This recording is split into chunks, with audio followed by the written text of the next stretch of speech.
আমাদের নবীর অভ্যাস ছিল যখন নবী কোনো বয়ান করতেন, আমার দিক তাকান, এর ডান দিক থেকে তাকাইতেন, বাম দিক পর্যন্ত দেখতেন।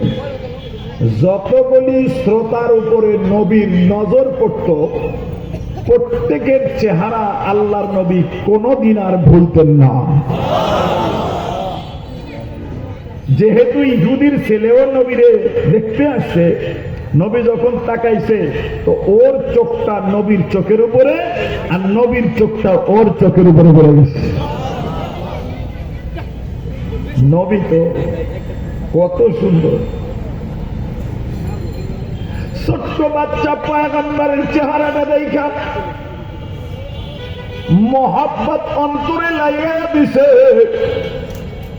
পয়গম্বরের কাছে যাইয়া পয়গম্বরকে দেখা আবার বাড়ি চলে যায়। একদিন যায়, আবার নবীর মজমায় আর একদিনে হাজির হয়ে গেছে।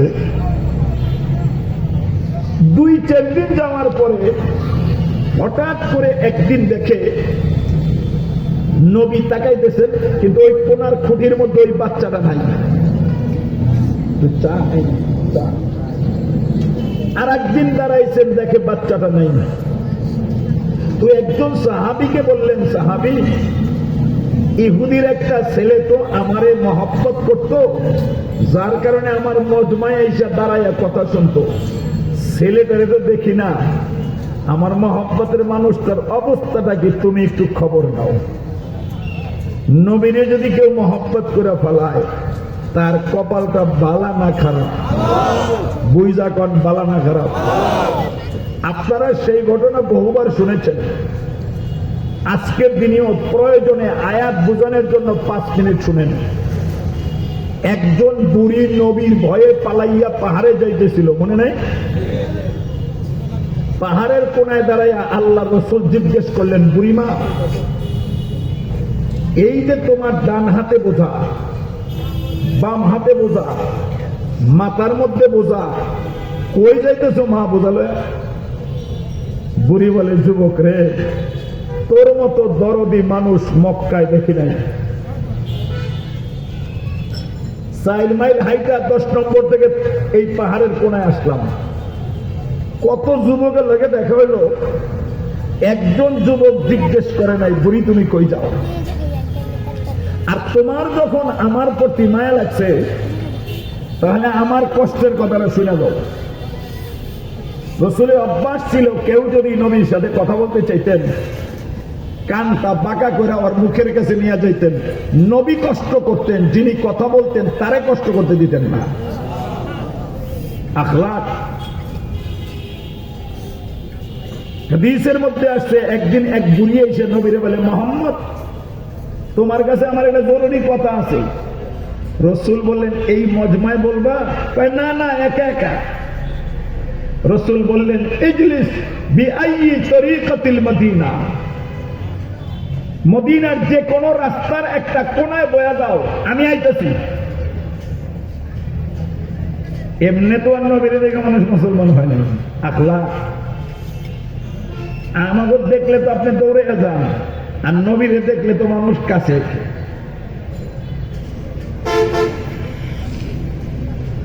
বুড়ি মানে, যুবকরা, আমি এই মক্কার একজন মানুষ, কিন্তু মোহাম্মদের যন্ত্রণায় আর মক্কায় থাকতে পারি না। নবীকে মোহাম্মদ কি করছে জান না? মোহাম্মদ তো মক্কায় অশান্তি লাগানোর 1 নম্বরের মানুষ। রাসূল বললেন, বুড়িমা, মোহাম্মদটা মক্কায় কি অশান্তি করে? বলে যে সে একজন ধর্মের কথা বলে, এক আল্লাহর কথা। সেই আল্লাহরে নিজের চোখে দেখা যায় না। আর আমরা যেই খোদার কথা বলি, তাদের সংখ্যায়ও মোহাম্মদের চেয়ে বেশি। 360 বানায় রাখছে মক্কা শরীফ। সময় অসময় পূজা করি, ভক্তি করি, শ্রদ্ধা করি, চোখে দইকা বিশ্বাস করি এটা আমার খোদা। আর মোহাম্মদের খোদারে এই চোখে দেখা যায় না। এই আজগবি মিথ্যা কথা বলে আমাদের ধর্মের লোককে বিভ্রান্ত করে তার ধর্মে টাইনা নিয়া মক্কার মধ্যে ঝামেলা সৃষ্টি করছে। রসুল বললেন কেমন ঝামেলা? বলে এক গোষ্ঠী তার অনদেখা এক খোদারে মানে, আর এক গোষ্ঠী আমাদের খোদারে মানে। বাপ তার খোদা মানে, ছেলে আমার খোদা মানে। বাপে ছেলে দ্বন্দ্ব, স্বামী স্ত্রী দ্বন্দ্ব, এক গোত্র আর এক গোত্র দ্বন্দ্ব, এক গ্রাম আর এক গ্রামে মারামারি, গোটা মক্কা অশান্তময় হয়ে গেছে। যার কারণে এই মক্কায় আর থাকতে চাই না। রসুল কথাগুলি শুনে মুস্কি হেসে দিলেন। নবী বললেন, বুড়ি মা, মোহাম্মদরে কি কোনোদিন দেখেছো? বুড়ি বলে, হায় হায় যুবক, কি বললা? মোহাম্মদের লাগে যেন আমার কোনো দেখা না হয়, এজন্যই তো পাহাড়ে যেতেছি। তো রসুল বললেন, কারণটা কি মা? কয় জানো না, মক্কার মধ্যে 1 নম্বরের জাদুকর হলো মোহাম্মদ। রসুল বললেন, বুড়িমা, মোহাম্মদ কি জাদু করে? কয় জানো তো না, ও কোনো কথাবার্তা বলে না, তন্ত্র মন্ত্র পড়ে না, চুপচাপ খাড়াই থাকে, কিন্তু তারে ভগবান এত সুন্দর একটা চেহারা দিছে, তার চেহারার দিকে যদি কেউ ভালো করে তাকায়, অটোমেটিক সে কালিমা পড়া মুসলমান হইয়া যায়। আওয়াজ দিয়ে বলবেন আল্লাহু আকবার, বলুন হাত তুলে বলেন আল্লাহু আকবার। राज किसी को नहीं मालूम के मोमेन कारी नजर आता है हकीकत में कुरान। নবীর চেহারা দেখলেই মানুষ কালিমা পড়ে ফেলায়। বুড়ি ডাক দিয়ে বলে, যুবক রে, এজন্য তো মোহাম্মদের সাথে যেন দেখা না হয়, পাহাড়ের চূড়ার মধ্যে যাইতেছি। আল্লাহর পয়গম্বর বললেন, বুড়ি মা, তাহলে তোমার বোঝাটা আমার মাথায় দাও, আমি এই পাহাড়ের চূড়ার মধ্যে দিয়ে আসবো। পাহাড়ের চূড়ার মধ্যে বোঝা নিয়ে যখন যায়, আল্লাহর পয়গম্বর বোঝাটা রাইখা বুড়ির দিকে তাকাইয়া পয়গম্বর জবাব দিলেন, ও বুড়িমা, মোহাম্মদ সম্পর্কে তোমার মন্তব্যটা কেমন একটু বলো। বুড়ি বলে, রে যুবক, মোহাম্মদ সম্পর্কে কি মন্তব্য তোমার আগেই তো বললাম। হুয়া সাহেব, ও কাদ্দাব, ও জাদুকর, ও মিথ্যাবাদী, ও ধোঁকাবাজ, ও একটা ফিতনাবাজ। যত বদনাম নবীরা সে করতেছে, বুড়ি যত বদনাম বলে, আল্লাহ নবীর নূরানি চেহারাটা তত উন্নত হয়ে যায়। পয়গম্বর ডাক দিয়ে বলে, বুড়ি মা, মোহাম্মদ রে তো কোনোদিন দেখিস নাই, এই যুবকের চেহারাটা একটু দেখার কাজে লাগতে পারে। নুরি যখন নবীর দিকে মহব্বতের নজর মারছে, আর চোখটা বন্ধ করতে পারে না, চোখের মধ্যে পলক নাই, তাকায়া তাকায়া নবীরে দেখে। নবী বললেন, বুড়ি মা, কি তাকায়া দেখো? সে বলে, আরে যুবক, মক্কার জমিনের মধ্যে পরান্ত এই বয়স পর্যন্ত কত নাগর দেখলাম, কিন্তু তোর মতো সুন্দর যুবক তো কোনদিন নজরে পাড়ায় নাই রে। যুবক তোরে দেখতেই বড় ভালো মনে হয়, তোর মতো সুন্দর মানুষ বুঝে তুলিয়ায় নাই। পয়গম্বর এবার ডাক দিয়া বললেন, বুড়ি মা, যেই চেহারাটা তুমি এখন দেখলা, সে কি মিথ্যা বলতে পারেনি রে? ডাক দিয়া বলে, যুবক রে, না না, সে মিথ্যা বলতে পারে না, তোর মতো যুবক মিথ্যার আশ্রয় নিতে পারে না। পয়গম্বর বললেন, বুড়ি মা, তাহলে একটা কথা শুনে নাও, মোহাম্মদ পাগল না, মোহাম্মদ জাদুকর না, মোহাম্মদ মিথ্যাবাদী না, মোহাম্মদ একজন সৎ চরিত্রের লোক।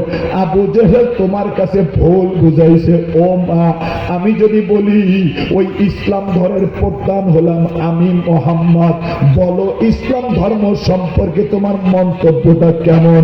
বুড়ি বলে, যুবক রে, তুই যদি মোহাম্মদ হইয়া থাকস রে, দেরি করিস না, হাত বাড়াইয়া দিলাম, কলিজা মারে না, তুই কালিমা পড়াইয়া আমাকে মুসলমান বানাইয়া দে। আল্লাহু আকবার, বলো হাত তুলে আল্লাহু আকবার।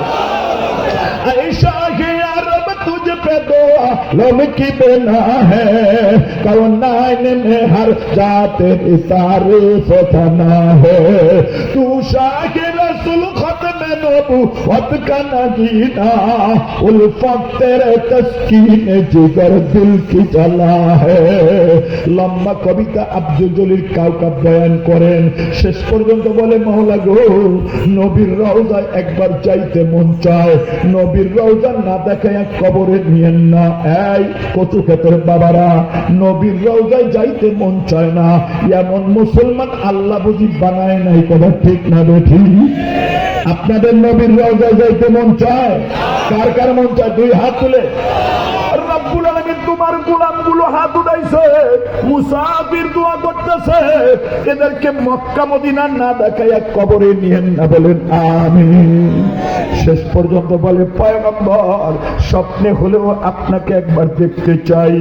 এমন নবী আমার, ওই নবীর চরিত্রের পর যদি কেউ আঘাত করে মুসলমান মানে না, ওই নবীর ঈমান আর ইসলামকে যদি কেউ গলা টিপে হত্যা করতে চায়, তার পতন হয়, মুসলমানের বিজয় হয়, কথা ঠিক না ঠিক? তাম পৃথিবীর মধ্যে এখন ইসলামের জয় জয়কার। ইনশাআল্লাহ আগামী দিনে এই সংবাদ শুনতে পাওয়া যাবে যে ইনশাআল্লাহ ফিলিস্তিন বিজয় হয়েছে, বাইতুল মাকদাস বিজয় হয়েছে, কথা ঠিক না ঠিক? দোয়া তো করতে পারো, যুবক সময় যদি হয় তুমিও কোমরে গান চালাইতে চলে যাবে। এর আগ পর্যন্ত দোয়া তো করতে পারো যে আল্লাহ ফিলিস্তিনের মজলুম মুসলিমদেরকে তুমি বিজয় দান করো। বলতেছিলাম যুবক বন্ধু, ইহুদির ছোট্ট বাচ্চার কথা মনে আছে না নাই? ছোট্ট বাচ্চা নবীর দরবারে নাই, নবীর মনটা ভালো না। হ্যাঁ বাবা ডাক দিয়া বলে, সাহাবী রে একটু খবর লইয়া আয়, আমার মহব্বতের লোকটা কোথায়? ইমাম বুখারী তার কিতাবে ঘটনা লিখছেন, বাচ্চার খবর আনলেন। ওগো পয়গম্বর, ওর তো প্রচন্ড জ্বর, বিছনার থেকে দাঁড়াইতে পারে না। সেই জমানায় যাদের জ্বর হইতো এমনি এমনি মারা যাইতো, জ্বর ছিল একটা মরণ ব্যাধি। এই বাবা, পয়গম্বর ডাক দিয়া বললেন, সাহাবী রে আমার একটু মন চায়, বাচ্চাটার একটু দেখতে যাব, তোমরা যাইবানি? মুহাম্মাদুর রাসূলুল্লাহ বাচ্চা দেখার জন্য আস্তে করে যখন সামনে আগায়া যায়, সাহাবীরাও তার পিছনে পিছনে যায়। ইহুদির বাড়ি ঢুকে গেলেন, ওই বাড়ির মধ্যে যখন গেলেন, ছোট্ট বাচ্চা কলিজা জুড়ায় গেছে। মুহাম্মাদুর রাসূলুল্লাহ আমারে দেখতে আমার বাড়ি হাজির হয়ে যায়। বাচ্চার মাথার মধ্যে হাতটা দিয়া পয়গম্বর ডাক দিয়ে বলেন, এই সাহাবীরা রে, বাচ্চার জ্বরের গতি ভালো না, ওর হায়াত বুঝি নাই। আমার একটু মন চায়, বাচ্চারা তো আমার একটু মহব্বত করত, একটু যদি ওরে বুঝাইয়া কালিমাটা বড়াইয়া কবরের যাত্রী বানাইতে পারতাম, তাহলে ও চিরদিনের জন্য জান্নাতি হয়ে যাইত। কাফের হইয়া ইহুদির বাচ্চাটা মারা যাক, আমি মুহাম্মদ তা চাই না। এই বাবা ভালো করে বুঝে নাও, একদিন একটা মজমায় নবীর সাথে দেখা হয়েছে, তাইতে সে যেন মুসলমান হয়ে যায়। নবীর মনে ধরো, নবী যখন দুনিয়ার থেকে বিদায় হয়ে যায়, আল্লাহ নবী বলে গেলেন, আল উলামা ওয়ারাসাতুল আম্বিয়া, দুনিয়ার মধ্যে যত আলেম আছে, যার সিনার মধ্যে ইলমে নববীর নূর আমার আল্লাহ আমানত রাখছে, আল্লাহর পয়গম্বর বলেন, ওরা হলো আমার ওয়ারিস, ওরা হলো আমার প্রতিনিধি, ওরা আমার দায়িত্ব আদায় করবে। আমি নয়, কিন্তু আমার কথাগুলো উম্মত পর্যন্ত পৌঁছায়া দিবে। ওরা এক দোকান থেকে 5 দিন সবাই করবে, আর ওরে বুঝাইয়া ওর বাচ্চাটার নেককার বানানোর ফিকির করবে। যেই আলেম দ্বারা যত বেশি মানুষ নেককার হবে, কিয়ামতের ময়দানে তার দাম আল্লাহর কাছে কত বাইরে যাবে, কথা ঠিক না ঠিক? আল্লাহ নবীরে পাঠাইয়া দায়িত্ব দিছে, নবী মানুষ নেককার বানান, আমার ওরা চিনে না, আমারে চিনে না। আর নবী যাওয়ার পরে মৌলবীরে দায়িত্ব দিছে, ও মৌলবী তোমার সিনার মধ্যে কোরআন দিছি না? বলে হ্যাঁ। খালি টিউশন করে কাটাও না, ওই মুসলমানদেরকে নেককার বানানোর ফিকির করো। যে আলেমের মাধ্যমে যত বেশি মানুষ নেককার হবে, ওর মর্যাদা আল্লাহ অত বাড়ায় দেবে। কেমনে বুঝাবো আপনাদেরকে? কিয়ামতের ময়দানে সমস্ত জান্নাতি উম্মত একটা মাঠে জমা হবে, সমস্ত জান্নাতি উম্মত। এর মধ্যে আমার নবীর উম্মতের সংখ্যা অন্য নবীর উম্মতের সংখ্যা কেমন হবে? ধরেন এই মজলিসটা আমরা 3 ভাগ করি, এতগুলি লোক জান্নাতি। আল্লাহ রাসূল বলেন আদম নবী থেকে ঈসা নবী পর্যন্ত সমস্ত নবীর উম্মত হবে এক ভাগ জান্নাতি, আর আমি মুহাম্মদুর রাসূলুল্লাহর একার উম্মতের সংখ্যা হবে 2 ভাগ। কারণ নবী চলে যাওয়ার পরে নবীর ওয়ারিস যারা, উলামায়ে কেরাম যারা, তারা এই দ্বীনের দায়িত্ব আদায় করছেন। কথা ঠিক না? ঠিক। এজন্য তোমাদেরকে দায়িত্ব নেককার বানানোর রাস্তা খোলা রাখে। এই বাবা তোর একটা ছেলে মাদ্রাসায় পড়ার নেককার হয়ে যাক, আলেম হয়ে যাক। যদি একটা বাচ্চা নেককার হয় তার জেনারেশনটা নেককার হয়, যদি একটা মহিলা নেককার হয় ওর জেনারেশনটা নেককার হয়ে যায়। এই জন্য উলামায়ে কেরাম তোমাদেরকে ডাকে বাবা। আল্লাহর পয়গম্বর বললেন সাহাবীরে, বাচ্চাটা তো বাঁচবে না, ওরে একটু বুঝাইয়া আমি কালিমা পড়াইয়া কবরে যদি নিতে পারতাম। সাহাবায়ে কেরাম বললেন, ওগো সরকার আপনি কি করতে চান? বলে আমি একটু কালিমার দাওয়াত দিতে চাই। বললেন ঠিক আছে। আল্লাহর নবী আবার মাথার মধ্যে হাতটা বুলাইয়া বালকটার দিকে তাকায় বলে, বালক একটু কালিমা পড়। কেন পয়গম্বর? বলে কালিমা পড়, আমার বলে আইসা যা। বাচ্চা বাবার দিকে তাকায়, অনুমতি হইলেই কালিমা পড়ে যাবে। কারণ বাচ্চাটা আগের থেকেই নবীরে মহব্বত করে, কিন্তু বাবা অনুমতি দেয় না। ইমাম বুখারী লেখেন আবার নবী বললেন, এই বালক তুই কালিমা পড়। এবারও বাচ্চা অনুমতি পায় না। এবার নবীর আওয়াজটা একটু মোটা হয়ে যায়। আল্লাহর পয়গম্বর বললেন, এই বালক, এই বালক, আমি না বললাম কালিমা পড়? সময় কিন্তু নাই, আর কালিমা পড়ার সুযোগ পাবি না। বাচ্চা বুঝাইতে চাই, ওরে বাবা মুহাম্মদ আল আমিন মিথ্যা বলে না রে। মুহাম্মদ কোনদিন মিথ্যার আশ্রয় নেয় না। মুহাম্মদ যখন বলে ফেলছে আমার হায়াত শেষ, আমি তো মারাই যাব বাবা, একটু অনুমতি দাও, আমি কালিমা পড়ে মরতে চাই। আল্লাহ বাবার দিলটা ঘুরাইয়া দেয়। বাবা বলে, এই বালক তোর যা মন চায় তা কর, আমার কোনো প্রশ্ন নাই। বাচ্চা আর দেরি করে না, মুহাম্মাদুর রাসূলুল্লাহ নূরানী চেহারা দেখা পড়া শুরু করে দিছে, লা ইলাহা ইল্লাল্লাহু মুহাম্মাদুর রাসূলুল্লাহ।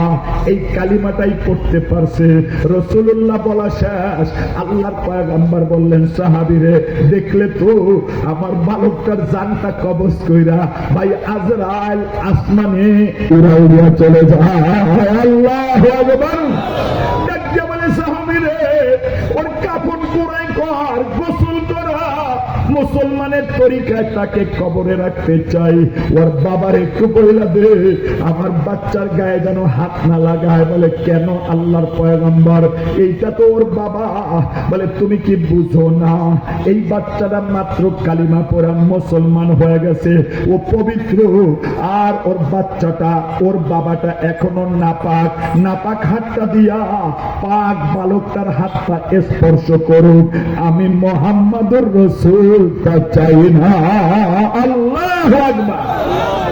একদিনের মজমায় শুধু দাঁড়াইছে, ওই একদিনের মজমায় দাঁড়ানোর কারণে নজরে নজরে লেগে যায়, এটা তার নাজাতের ওসিলা হয়ে যায়। এই বাবা, হইতে পারে আজকের এই মাহফিলটা তোমার আমার জীবনের নাজাতের ওসিলা করা, ঠিক না দেখি?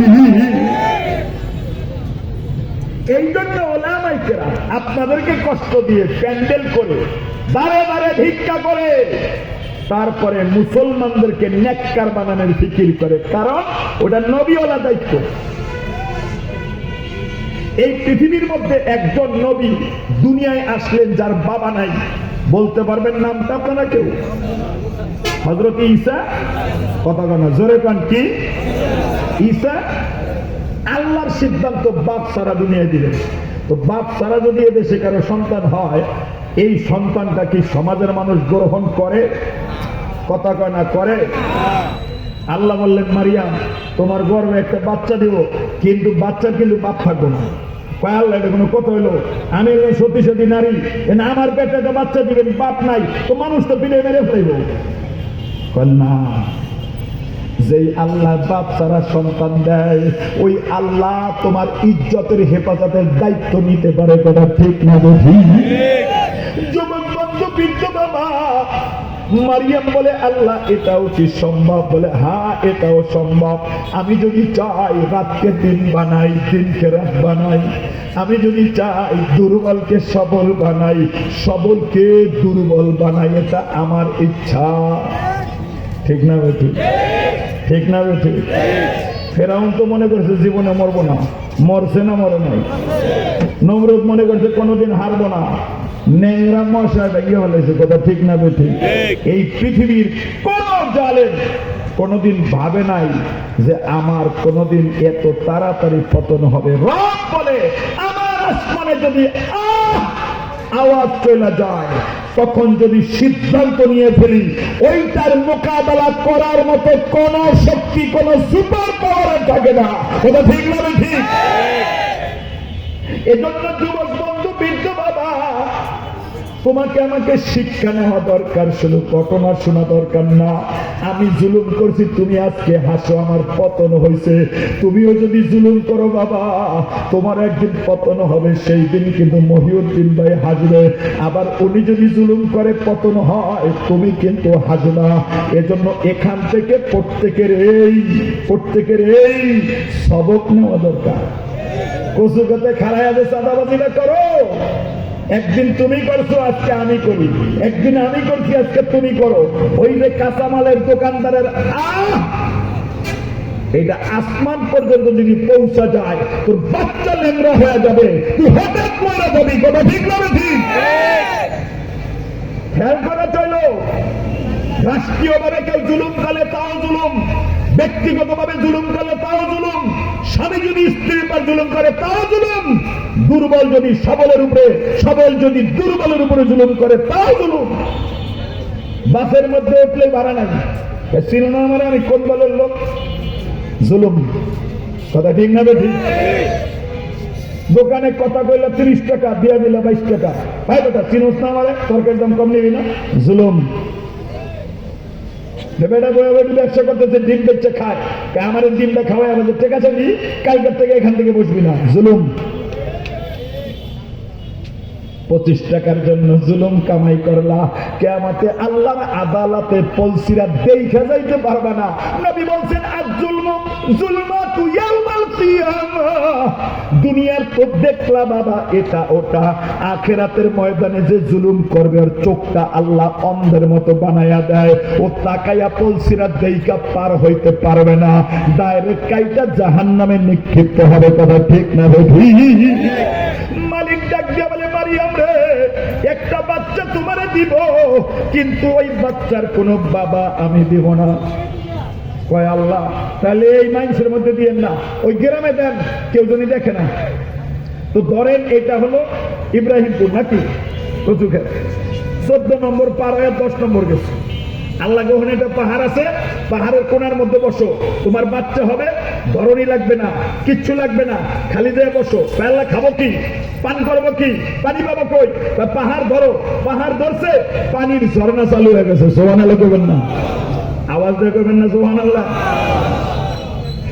আল্লাহ রে কয়, আল্লাহ তো খাওয়ার কিছু লাগবো না, এই গাছটা ধরো। কি গাছ? আল্লাহ রে খেজুর গাছ। মরা, ডাল নাই, বালা নাই, কি হইব? ধরো। ধরছে খেজুর গাছ, মরা গাছ যেতে হয়ে গেছে। জোরে গান সুবহানাল্লাহ। কতক্ষণ বার তাকায় দেখে খেজুর হয়ে গেছে, কতক্ষণ বার তাকায় দেখে খেজুর পাইকা গেছে। মুহূর্তে মুহূর্তে চেঞ্জ। আল্লাহ কয়, যাও খেজুর গাছের গোড়াটা ধরে একটু ঝাঁকি দাও, আগায় নড়া লাগলে খেজুর পড়বে। মারিয়াম কয়, আল্লাহ এটা কি বড়ই গাছ? যে এক কোনা ধরে টান মরবো, আর এক কোনায় বড়ই পড়বে, তো খেজুর গাছ। আমি মহিলাকে এই গাছ ধরে টান দিলে লড়বনি। আল্লাহ বুঝায়, মারিয়াম আগা নড়বে কি নড়বে না তার চিন্তা করার তোমার দরকার না, গাছের গোড়া দিয়া ধাক্কা মারা তোমার কাজ, আর গাছের থেকে খেজুর ফালানোর দায়িত্ব আমি আল্লাহ নিয়ে নিলাম।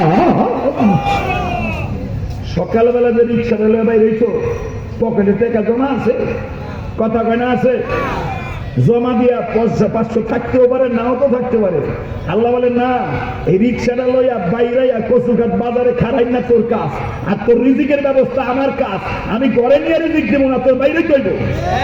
কথা ঠিক না রে? ঠিক। আপনার মনে হয় ওয়াজটা বুঝতেছেন না? বুঝতেছেন? সবাই বুঝতেছেন?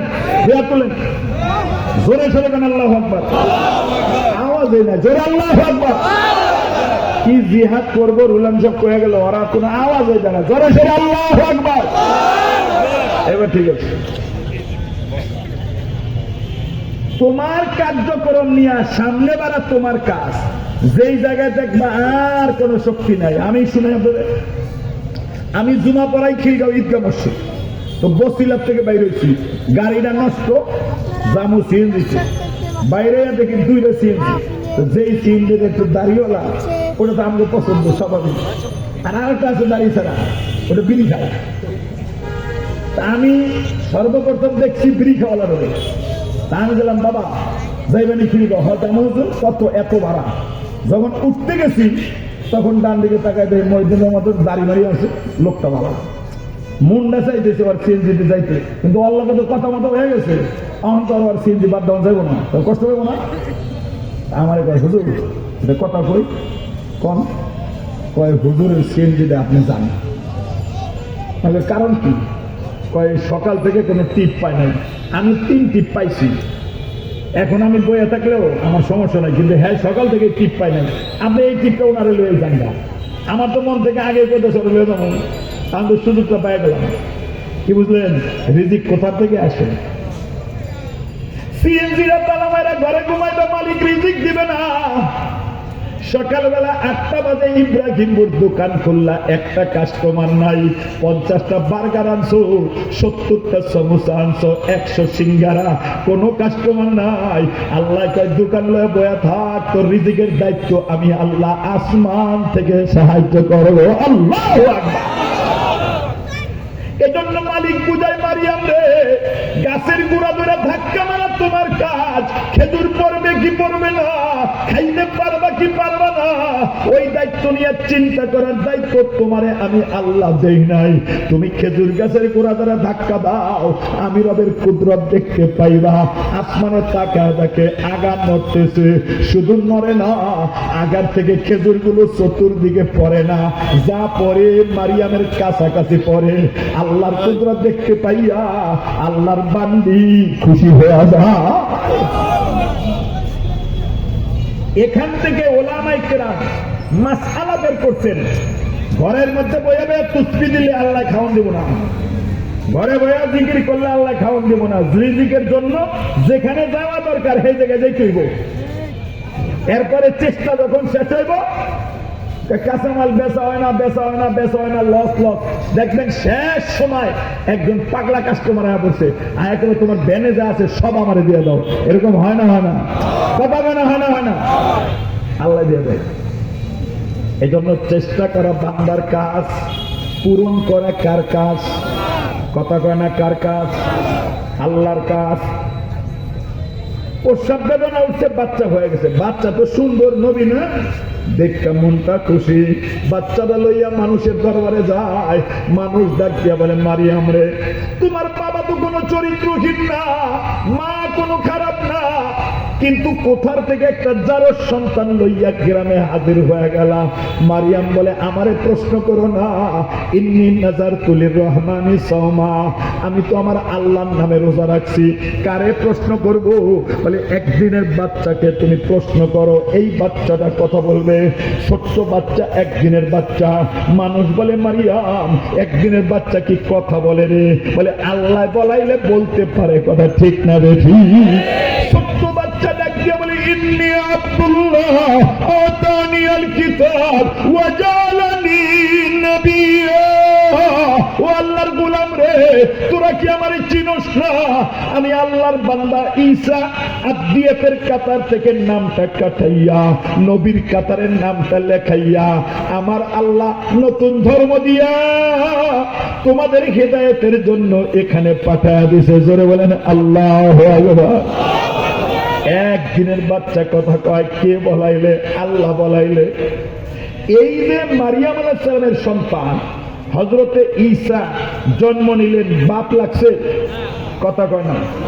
সিজার লাগছে, ডাক্তার লাগছে, ঔষধ লাগছে, দাই লাগছে, গরম পানি লাগছে, আগুন লাগছে? কিচ্ছু লাগে না। কথা ঠিক না ঠিক? এই যে কিছু লাগে নাই, এটা একটা কুদরতি জন্ম না? আল্লাহ ডাইরেক্ট দিলেন বাপ ছাড়া। এজন্য ঈসা নবী আল্লাহর কাছে দুই হাত তুলে একটা দোয়া করলেন, ওয়াসসালামু আলাইয়া ইয়াউমা উলিদতু ওয়া ইয়াউমা আমুতু ওয়া ইয়াউমা উবআতু হাইয়া। ও আল্লাহ, আমার জন্ম দিলেন সুন্দর, ল্যাংড়া বানাইলেন না, লুলা বানাইলেন না, অন্ধ বানাইলেন না, হাসপাতাল মাকে নিলেন না, কুদরতি ভাবে জন্ম দিলেন, আসমানের খেজুর খাওয়াইলেন, ঝর্ণার পানি খাওয়াইলেন। আমি বড় খুশি, কিন্তু দুইটা জিনিস আমার কাছে আপনার কাছে ভিক্ষা চাই। কারণ জন্ম সুন্দর হইলে মানুষ সুন্দর হয় না। ও আল্লাহ গো, আমার মরণ সুন্দর চাই, যেন আমার কবর সুন্দর হইয়া যায়। যার মরণ সুন্দর তার কবর সুন্দর। কথা ঠিক না ঠিক? যার মরণ ইমানের হয় ওর কবরের রাস্তাটা চওড়া হইয়া যায়। যার মরণ ইমানের হয় ওর কলসির একটা চওড়া হইয়া যায়। যার মরণ ইমানের হয় ওই বান্দার আমল নামা আল্লাহ ডান হাতে দিয়া জান্নাত দিয়া দেয়। কথা ঠিক না ঠিক? এজন্য ডাক দিয়ে বলে, মালিক রে, জন্ম সুন্দর দিছেন, হাসপাতাল লাগে নাই, ল্যাংড়া লুলা নাই। ও মাওলা, তাহলে আমাকে দুইটা জিনিস ভিক্ষা দেন, আমার যেন মরণ সুন্দর হয়। কারণ মরণ সুন্দর হইলেই হাসর সুন্দর হয়। এই মর্মে আমাদের নবী বলেন, ইয়া আবা সুফিয়ান, ও আবু সুফিয়ান, ও আবু সুফিয়ান। নবীর শ্বশুর, নবীর সাহাবী হযরতে আবু সুফিয়ানকে বলে, আবু সুফিয়ান, কামা তাহিউন তামুতুন। তোমার কর্ম যেমন মরণ তেমন। সবাই মুখস্থ করেন হাদিসটা। কর্ম যেমন, বলেন কথা বলেন। কর্ম যেমন মরণ তেমন। কর্ম যেমন মরণ তেমন। কর্ম যেমন মরণ তেমন। নবী বলেন, মরণ যেমন হাসর তেমন। ওয়াতুবাতুনা কামা তামুতুন। কিয়ামতে উঠবা কেমন? বলে তোমার মরণ হবে যেমন। মরণ যদি ইমানের হয়, হাসরের ময়দানে মস্তানের মতো উইটা জান্নাত পাওয়া যায়। কথা ঠিক না ঠিক? এজন্য নবী বলেন, কর্ম যেমন, বলেন কর্ম যেমন মরণ তেমন। মরণ যেমন হাসর তেমন। দুনিয়া আকাম করবা আর মারার সময় কালিমা জুড়বো, এটা আশা করো না। দুই একজনে আল্লাহ করাইতে পারে, কিন্তু সেটা আল্লাহর ব্যাপার। কিন্তু স্বাভাবিক নিয়ম হলো, যার কর্ম যেমন তার মরণ তেমন। এর একটা জাজ্জল্যমান উদাহরণ আপনাদের সামনে পেশ করি। আমি তখন ঢাকা মোহাম্মদপুর জামিয়া রহমানিয়ায় পড়ি।